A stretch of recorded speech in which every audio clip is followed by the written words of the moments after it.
Assalamualaikum warahmatullahi wabarakatuh. Alhamdulillahirobbilalamin wabihi nasta'in wa ala umuri dunya waddin wa ala alihi washabihi ajmain. Selamat datang di pembelajaran bahasa Indonesia. Perkenalkan, nama saya Ridwan Anas. Saya guru pengampu pelajaran bahasa Indonesia di kelas multimedia. Sekarang kita akan membahas bab pertama untuk kelas 10, yaitu teks laporan hasil observasi. Sudah tahukah kalian apa itu observasi? Secara umum, observasi adalah suatu kegiatan yang dilakukan untuk mengamati suatu objek secara rinci dan detail. Objek yang menjadi bahan observasi bisa berupa benda, bisa juga berupa hal yang abstrak atau sesuatu yang tidak bisa dilihat dengan mata, tapi bisa dirasakan keberadaannya. Misalnya fenomena alam, pergeseran budaya, atau kondisi sosial. Observasi dapat menjadi sebuah karya tulis jika dikemas dalam sebuah laporan hasil observasi. Kita lanjutkan pada pembelajaran teks laporan hasil observasi. Dari pengertian observasi tadi, dapat kita ambil bahwa teks laporan hasil observasi adalah teks yang berisi penjabaran umum atau laporan hasil pengamatan atau observasi terhadap objek secara detail. Sudah jelas ya bahwa observasi itu padanan katanya adalah pengamatan. Lalu apa sajakah objek yang bisa dijadikan sebagai observasi? Itu tentu sangat banyak. Yang pertama, contohnya ada hewan, kemudian tumbuhan, benda-benda, tempat, kegiatan, serta objek lainnya. Ciri-ciri teks laporan hasil observasi. Yang pertama, bersifat objektif.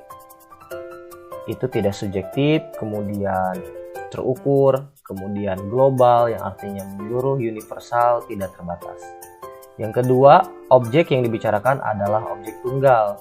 Artinya pokok pembahasan sesuai dengan topik objek yang sedang diobservasi atau yang sedang diamati. Yang ketiga, ditulis secara lengkap sesuai dengan struktur. Nanti kita akan bahas apa saja kira-kira struktur dari teks laporan hasil observasi. Yang keempat, ditulis berdasarkan fakta. Yang kelima, informasi teks merupakan hasil penelitian terkini yang sudah terbukti kebenarannya. Adapun beberapa fungsi dari teks laporan hasil observasi. Yang pertama, melaporkan tanggung jawab sebuah tugas dan kegiatan pengamatan. Yang kedua, sarana untuk pendokumentasian. Dan yang ketiga, sebagai sumber informasi terpercaya yang bisa diambil oleh orang yang mungkin membutuhkan tentang informasi-informasi tentang hasil pengamatan-pengamatan yang kita lakukan. Sebagaimana yang sudah saya sebutkan tadi, pembahasan selanjutnya adalah tentang struktur. Ada 3 struktur dalam teks laporan hasil observasi. Yang pertama, pernyataan umum. Yang kedua, deskripsi bagian. Dan yang ketiga, deskripsi manfaat atau kesimpulan. Pernyataan umum mengandung keterangan umum mengenai objek yang dilaporkan. Sedangkan deskripsi bagian mengandung rincian hal-hal yang dilaporkan.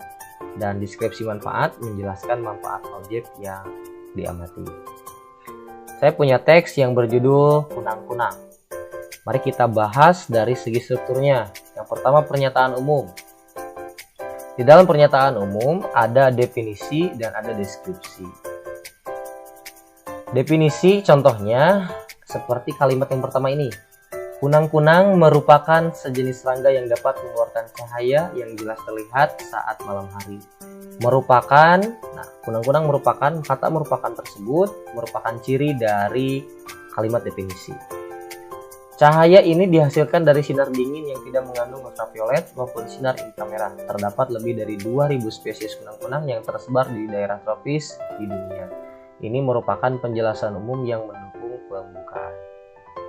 Dilanjutkan pada deskripsi bagian, menjelaskan tentang habitat kunang-kunang dan tempat tinggal kunang-kunang, kemudian bagaimana cara mereka berkembang biak, seperti apa bentuk, dan bagaimana mereka makan. Kita akan baca teksnya mulai dari atas ya. Habitat kunang-kunang ada di tempat-tempat lembab, seperti rawa-rawa dan daerah yang dipenuhi pepohonan. Kunang-kunang bertelur pada saat hari gelap. Telur-telurnya yang berjumlah antara 100 dan 500 butir diletakkan di tanah, ranting, rumput, di tempat berlumut, atau di bawah dedaunan. Perkuburan yang tanahnya relatif gembur dan tidak banyak terganggu merupakan lokasi ideal yang bertelurnya kunang-kunang. Pada umumnya kunang-kunang akan keluar pada malam hari, namun ada juga kunang-kunang yang beraktivitas di siang hari. Mereka yang keluar di siang hari ini umumnya tidak mengeluarkan cahaya. Seperti serangga, kunang-kunang pada umumnya dibagi menjadi 3 bagian. Ada kepala, ada torak, dan perut, yaitu abdomen. Serangga bercangkang keras, eksoskeleton, untuk menutupi tubuhnya. Panjang badannya kecil ya, sekitar 2 cm. Hampir seluruh bagian tubuh kunang-kunang berwarna gelap dan berwarna titik merah pada bagian penutup kepala. Warna kuning pada bagian penutup sayap, bermata majemuk, dan berkaki 6. Jenis kunang-kunang beragam. Pemeliharaan kunang-kunang dapat dilakukan dengan penangkaran. Menurut sejarah asalnya, kunang-kunang berasal dari daratan Cina. Makanan kunang-kunang adalah cairan tumbuhan, siput-siputan kecil, serangga atau cacing, bahkan kunang-kunang memangsa jenisnya sendiri. Kunang-kunang betina sengaja berkelap-kelip seolah mengundang jenis pejantan. Setelah pejantan mendekat, sang betina memangsanya. Makanan bagi hewan penting untuk pertumbuhan. Dengan makanan, pertumbuhan akan maksimal. Asupan yang maksimal dapat memberikan kebugaran bagi makhluk hidup. Cahaya yang dikeluarkan oleh kunang-kunang tidak berbahaya, malah tidak mengandung ultraviolet dan inframerah. Cahaya ini dipergunakan kunang-kunang untuk memberi peringatan kepada pemangsa bahwa kunang-kunang tidak enak dimakan dan untuk menarik pasangannya. Keahlian mempertontonkan cahaya tidak hanya dimiliki oleh kunang-kunang dewasa, bahkan saat sedang menjadi larva. Kita masuk ke deskripsi manfaat atau kesimpulan dari teks kunang-kunang ini ya. Kunang-kunang salah satu jenis serangga unik, bukti kebesaran Sang Pencipta. Spesies kunang-kunang juga kekayaan yang dianugerahkan kepada negara kita sebagai salah satu negara tropis. Ini merupakan simpulan dan manfaat berupa salah satu kekayaan hewani di suatu negara tropis yang Allah Subhanahu wa taala ciptakan. Teks laporan hasil observasi juga memiliki unsur kebahasaan seperti teks-teks yang lain. Salah satu unsur kebahasaannya yang kita akan bahas, yang pertama adalah prasa nomina dan prasa perba. Prasa nomina adalah kelompok kata benda yang dibentuk dengan memperluas sebuah benda. Contoh ya, bola itu nomina, ditambah menjadi sepak bola itu prasa nomina. Wayang nomina, wayang kulit prasa nomina. Jadi ketika ditambah prasanya yang tadinya hanya wayang menjadi wayang kulit, menjadi bentuk yang memperluas sebuah benda. Kemudian prasa perba adalah kelompok kata yang pembentukannya terdapat komponen kata kerja. Contoh, dimainkan perba, selalu dimainkan prasa perba. Kata selalu inilah yang menambah kata perba atau kata kerja tadi menjadi prasa perba. Ditetapkan perba, telah ditetapkan menjadi prasa perba.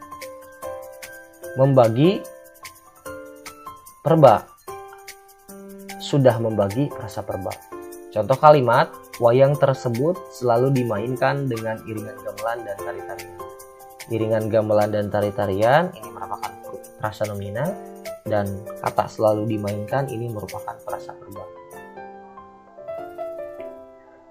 Yang kedua, ada afiksasi atau proses pengimbuhan. Lihat kata dasar, ada 10 kata dasar sebagai contoh. Kemudian ada kata berimbuhan. Dari kata dasar bentuk, diberikan imbuhan menjadi pembentukan, kemudian membentuk. Takut, penakut, menakutkan. Belajar, pelajaran, mempelajari. Getar, getaran, bergetar. Kerja, pekerjaan, bekerja. Teliti, peneliti, meneliti. Didik, pendidik, mendidik. Tulis, penulis, menulis. Makan, makanan, memakan. Minum, minuman, meminum. Kemudian ada kalimat definisi dan kalimat deskripsi. Ini yang ketiga dari kaidah kebahasaan teks laporan hasil observasi. Mari kita bedakan ya, apa itu kalimat definisi dan apa itu kalimat deskripsi. Ciri dari kalimat definisi terdapat kata adalah, merupakan, yaitu. Salah satu contohnya, kunang-kunang merupakan sejenis serangga yang dapat mengeluarkan cahaya. Nah, kata merupakan tadi itu merupakan ciri dari kalimat definisi. Wayang adalah seni pertunjukan yang telah ditetapkan sebagai warisan budaya asli Indonesia. Kata adalah merupakan ciri dari kalimat definisi. Kalimat definisi itu adalah untuk menjelaskan sesuatu. Sedangkan kalimat deskripsi adalah untuk menjabarkan sesuatu atau menjabarkan objek. Contoh, cirinya biasanya ada kata terbuat dari, terdiri dari, memiliki, dimainkan oleh, dan sebagainya. Kita ke contoh ya. Wayang ini terbuat dari kulit kerbau yang ditata. Terbuat dari ini merupakan ciri kalimat deskripsi. Contoh yang kedua, wayang purwa terdiri atas. Kata terdiri atas ini merupakan ciri dari kalimat deskripsi. Yang keempat, ada kalimat simpleks dan kalimat kompleks. Kita bedakan ya, apa itu kalimat simpleks dan kalimat kompleks.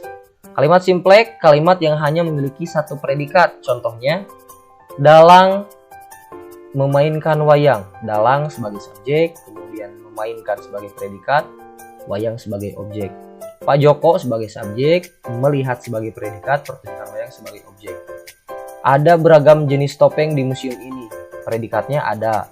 Beragam jenis topengnya subjek. Di museum ini keterangan tempat. Jadi hanya ada satu predikat di dalam kalimatnya. Beda dengan kalimat kompleks. Kalimat kompleks itu ada dua predikat. Asal katanya, Pak Raden makan di atas panggung. Pak Raden minum di atas panggung. Dua kalimat ini jika disatukan, maka caranya adalah dengan menyatukan predikatnya. Pak Raden makan dan minum di atas panggung. Pak Joko melihat pertunjukan wayang saat berangkat ke Jogja. Melihat dan saat berangkat ini merupakan predikat. Baik, untuk pelajaran di pelajaran pertama ini, di pertemuan pertama ini sudah selesai. Kita tadi sudah mempelajari tentang pengertian, ciri-ciri, fungsi, kemudian struktur, kemudian kaidah kebahasaan tentang teks laporan hasil observasi. Silahkan teman-teman rangkum tulisan